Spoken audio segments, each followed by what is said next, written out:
Eckhart Tolle, ele traz a chave prática para integrar Jung, que teoriza, mapeia, mas o Eckhart Tolle parece que ele encarna o que a gente chama de consciência pura. O que é Eckhart Tolle, então? Ele escreveu um livro maravilhoso, que é O Poder do Agora. Ele também fala sobre a presença. O que é a presença? O estado de presença. Então ele diz que todas as coisas que a gente vai passando na vida, independente de ter resultado, de ter sucesso, na verdade, a mente, ela vai gerando para você uma porção de distorções. E tudo aquilo que você vai compreendendo, você vai, como é que eu posso dizer? Você vai cronificando, você vai gerando ali um estado de dor crônica, que o corpo chama de estado de dor. Então, o estado de dor, então para você às vezes é doloroso todo dia, né? Imagina uma criança que não está indo para a escola, ela vê o pai levando todos os outros irmãos mais velhos. E aquela dor que ela sente emocional, por não ser levada e sim deixada em casa com a babá, isso gera no corpinho dela um mal-estar. E ela gera o que ele chama de corpo de dor.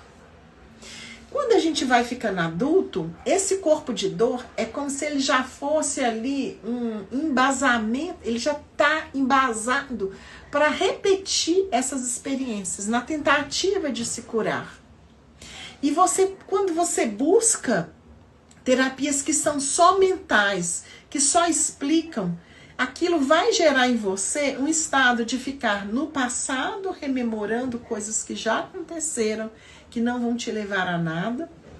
Não tem como você se preparar para viver. A vida chega e ela te toma. E você tem que estar com o seu corpo relaxado. Você tem que ser capaz de ter visto esse corpo de dor e soltar essas dores e essas tensões.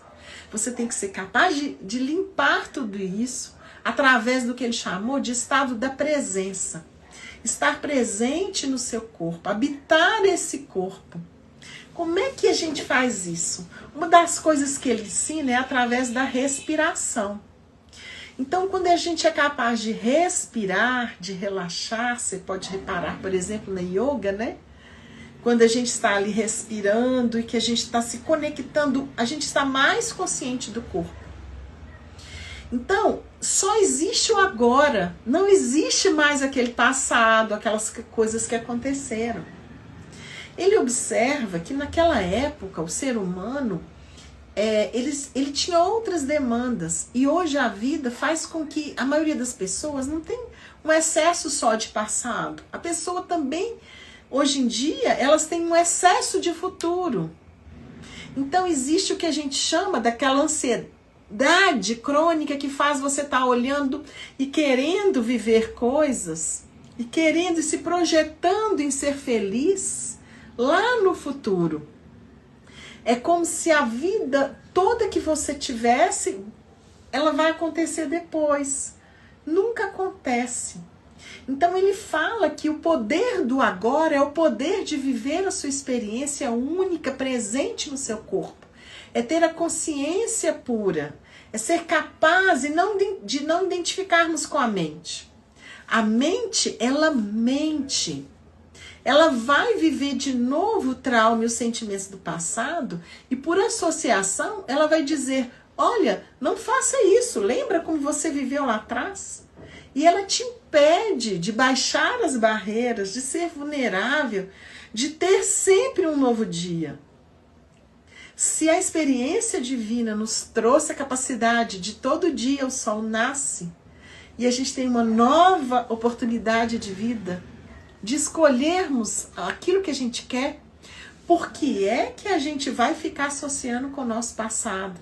Por que é que a gente vai acreditar que a gente não pode começar a cada dia uma experiência genuína, real? Ele conta também que estar no corpo e ter essa autopercepção é que nos coloca realmente libertos. não é liberar a mente, é liberar o corpo dessas dores emocionais. Pacificar a mente é não se identificar com os pensamentos.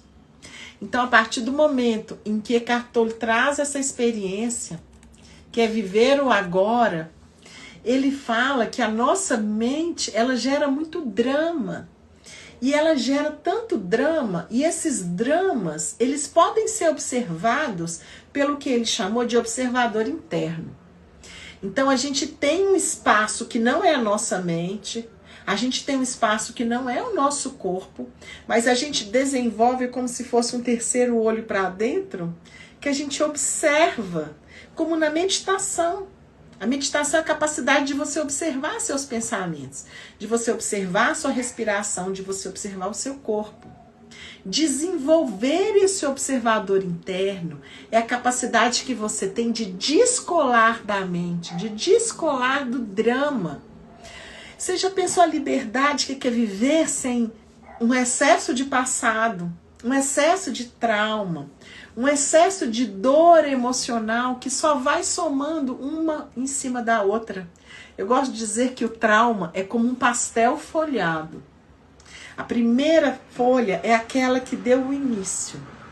Aí, por associação, uma outra coisa te cria um gatilho que você vai e dá aquele mesmo tom. Você analisa que aquilo ali dói igual foi o anterior. E aí você vai pegando toda a experiência que tem uma pontinha parecida e você vai conectando com um pastel folhado. E aí quando você já está lá na quinta associação do trauma, aquilo já é um drama, você já faz uma cena, você não está sofrendo por aquela quinta situação que aconteceu. Você está sofrendo pela quinta, quarta, terceira, segunda e primeira. Então o tom da dor, ela é dramática, o tom do sofrimento corporal, mental, vai gerar uma neurose ou uma psicose e realmente você não tem saída por aí. Tem que se desprogramar a mente, tem que se desidentificar esse corpo que é hoje, que é agora e que tem uma possibilidade, ele tem que se desidentificar do passado. Eu, como psicóloga sistêmica e dentro dessa linha holística, eu trabalho com mais de 30 técnicas. Essas técnicas, entre elas, constelação familiar, astrologia védica, numerologia, toda a ciência da Ayurveda, da medicina chinesa, da acupuntura. Tudo isso unindo ao Eneagrama, que vem das ciências lá antigas, do início do século passado.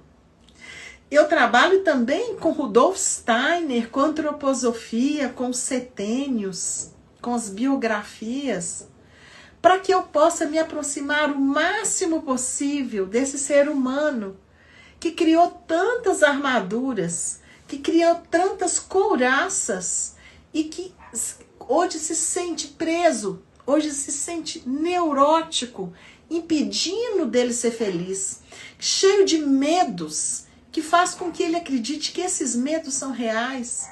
Quando se desenvolve um observador interno, você vê o que é o medo real e que é um medo criado pela imaginação. Então a gente imagina e distorce como nos sonhos. E a gente então passa a acreditar que aquilo que a gente distorceu na nossa tentativa de recuperar é real, mas ele não é real. O medo, ele serve para nos proteger. Ele foi feito para que na época primitiva as nossas glândulas pudessem liberar hormônios para que a gente lutasse ou fugisse. Hoje os medos já não são tão viscerais. Hoje os medos, eles são, na verdade, criações da mente que sonha que aquilo é real. A mente sonha que todo perigo, ele está vindo na sua direção. A gente ouve uma pessoa falando uma coisa e a gente acha que ela está falando da gente. A pessoa olha para você de um jeito, ela está com a mente dela pensando em outra coisa, você fala assim, nossa, ela olhou para mim com uma cara estranha. Isso são condicionamentos, programas, padrões mentais criados por essas crenças primárias em que você, na realidade, juntou tudo e virou trauma, um sobre o outro. Então, nós adultos que não buscamos tantas técnicas, que paramos ali na psicanálise, que visa associar livremente a sua fala, é completamente alucinante hoje.